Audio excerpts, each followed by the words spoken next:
হয়েছে, দরুদ ইব্রাহিম পাঠ করা হয়েছে।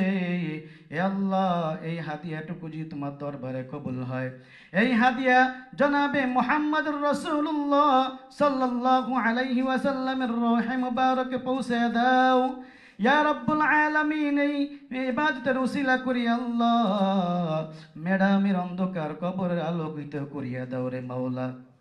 ইয়া রাব্বুল আলামিন, তার রূহে মুবারকের ইবাদতের সওয়াবটুকু তুমি পৌঁছে দাও ইয়া রাব্বুল আলামিন। আল্লাহ যখন ইন্তেকাল করেছে রে মাওলা, সারা বাংলাদেশের মানুষ কান্নারত অবস্থায় আল্লাহ তোমার কাছে দোয়া করেছে। হে আল্লাহ, লাখো লাখো মানুষের ঢল রব্বুল আলামিন দেশের জন্য কতই না কষ্ট আল্লাহ, হে আল্লাহ কতই না কষ্ট করেছে।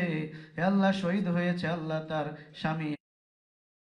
ইয়া রাব্বুল আলামিন, দুজনের অন্ধকার কবরগুলোকে তুমি জান্নাতে, যদি দুনিয়ার জমিনে কোনো ভুল করে থাকে রে মাওলা, আমরা যারা আমিন আমিন করতেছি আল্লাহ তাদের পক্ষ থেকে ক্ষমা চাই। হে আল্লাহ করিয়া দাও ইয়া রাব্বুল আলামিন। আল্লাহ তার পরিবারের মধ্যে খায়ের বরকত নাজিল করিয়া দাও ইয়া রাব্বুল আলামিন। হে আল্লাহ, হে আল্লাহ তারেক রহমান ভাই আল্লাহ দুনিয়ার জিন্দেগিতে এখনো আল্লাহ আছে রব্বুল আলামিন।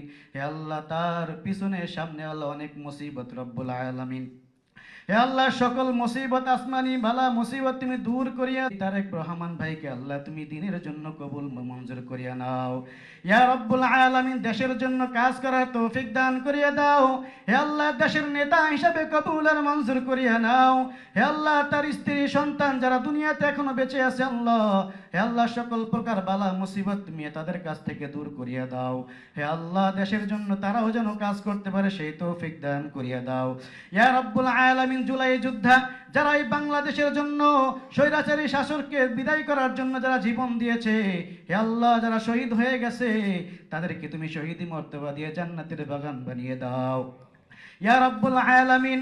হে আল্লাহ, হে আল্লাহ তানবীরুল ইসলাম ভাই শাহ মোহাম্মদ আলম ভাই উল্লাহ তার বোন জামাই ইন্তেকাল করেছে কিছুদিন আগে রব্বুল আলামিন। তা আল্লাহ আমরা আমিন আমিন করতেছি। আমাদের মধ্যে অনেকের মা নাই বাবা নাই আল্লাহ, অন্ধকার কবরে শাহিদ হয়ে গেছে। ওই জনম দুঃখিনী মা বাবার কবরগুলোকে তুমি জান্নাতের বাগান বানিয়ে দাও। আল্লাহি রাব্বিল আলামিন।